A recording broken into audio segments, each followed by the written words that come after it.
Good afternoon, everybody, and welcome to another edition of Behind the Bench, presented by the NSCAC. Today we have a special guest with us. It's Jose Gonzalez. He's the president and the director of BFUT Institute of Football, and he's also author, coach, and a sports psychologist. Jose, good afternoon. How are you? Welcome to the webinar. How are things? Oh, thank you very much for having me. Good afternoon. Good afternoon, everybody. Well, normally they call me as Thadeu. That's the name I go for the last 43 years, meaning the 33 years here in America. Well, thank you for having me. It's very exciting opportunity I had the opportunity to work with the Canadian Association a few years ago. Now it's nice to have a chance to share ideas with you and through John and make sure that we can learn from each other. Tell us a little bit about yourself. Okay, my name is Thadeu Goncalves. I have been originally from Brazil. I had the opportunity to be responsible for the club called Brazil São Paulo Football Club. That was, like I'll say, my first educational laboratory where developing players that some of them ended up going to a very high level, even captain for the national team. After that, I had the opportunity to work in different development, ended up being in the United States for a graduate school, and I had the opportunity to coach Boston University. We had a very positive experience. In 3 years season, we had the opportunity to go for 2 years for the Final Four, Division I, and there was a lot of good players, and it was a good experience for developing methodology.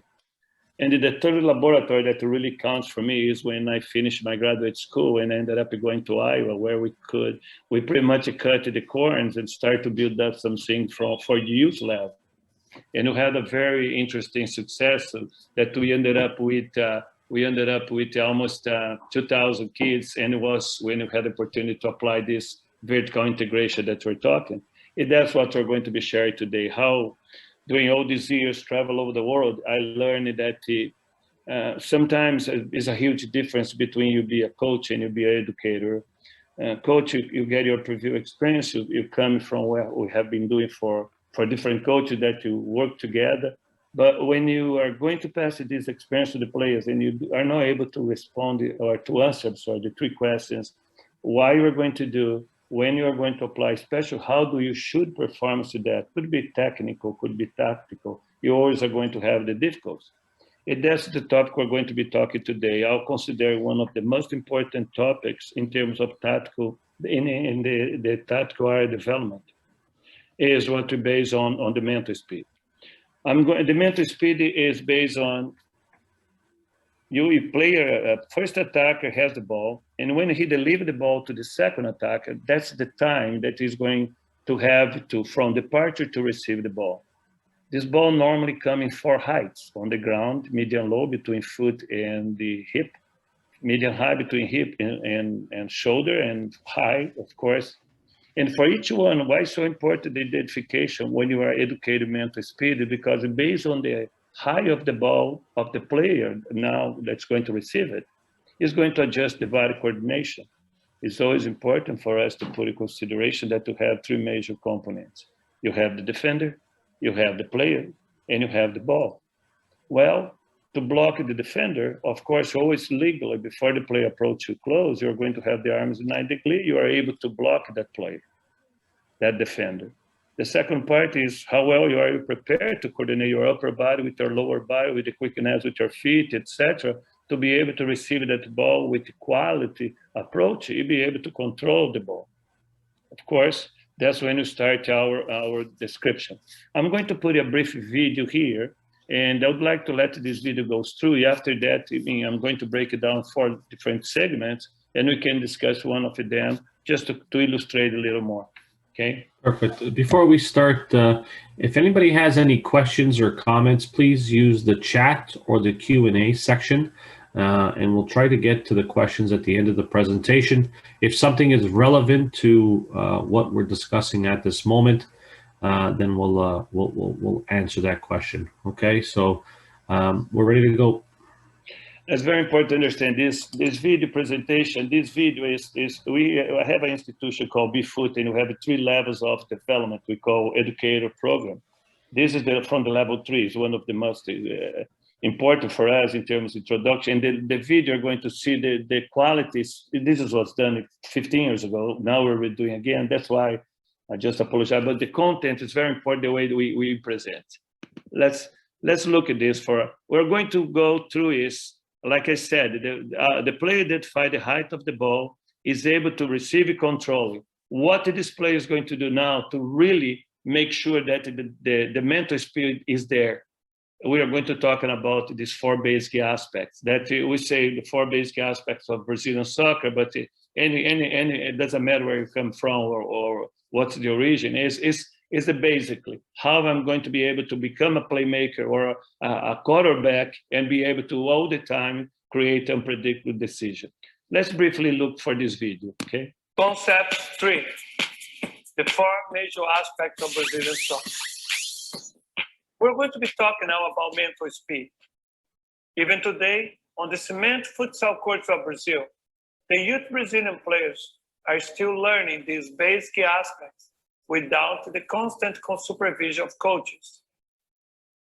The younger players must learn how to move the ball quickly and correctly, avoid injuries, or be blamed for making mistakes from the older players. In this natural process and environment of quickness in their decision-making and movement of the feet, the young Brazilian players develop these basic aspects. In many countries, this is not available yet. The excessive supervision and controlling of games are factors that produce the lack of creativity. It will interfere in the speed of the game, destroy its beauty. The first step in developing your team is cultivating this natural ability to perform the four basic aspects of Brazilian football without having to think it before doing it. These aspects must start to be developed at the age of 10 or 11 years old and with any level of technical skills. The Brazilian football philosophy is based on trying to achieve the opposite goal as fast as possible, playing very safely with short passes on the ground, keeping possession of the ball as long as possible. And to make sure these concepts happen, the players must learn at young ages to make quick decisions with the ball. This is the most important tactical concept to be taught to your players. The basic aspects that we're going to be discussing are: 1, ball on the ground permanently, except in situations such as long switch point of attack, long crossing, the number of touches. In order to have a more effective style or way to play, it's very important that the players become unpredictable. The players should not touch the ball more than 3 times in general. We recommend 2 touches in the defensive third and the midfield third. Of course, in the attack, always 3 touches. Just to briefly describe, the idea is not take away the creativity, but if young ages, we are able to educate them a little more about be effective versus be hold the ball too much. That's, everybody faces this is pretty normal. But again, it's not the idea to you cannot use your individual skills or your ability to beat one-on-one. It's just when this will make sense, any the high level or not of risk of you lose the ball, you ended up create a counterattack against your own team. Okay, let me just continue. I hope that the information is helping. The third we're talking now is switch point of attack. It is much faster to serve the ball in diagonal, in triangle. The receiver can more easily adjust his speed to the ball before receiving it. Thank you for watching this short preview video from the National Soccer Coaches Association of Canada.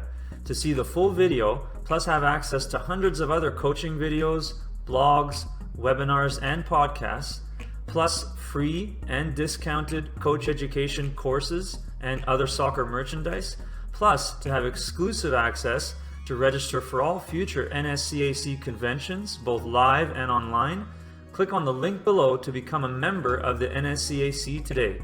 Also, please remember to like and subscribe to our YouTube channel, as your continued support allows us to continue to provide coach education and coach development resources to soccer coaches across Canada and worldwide. Thank you again for your continued support, and we look forward to seeing you at future NSCAC events.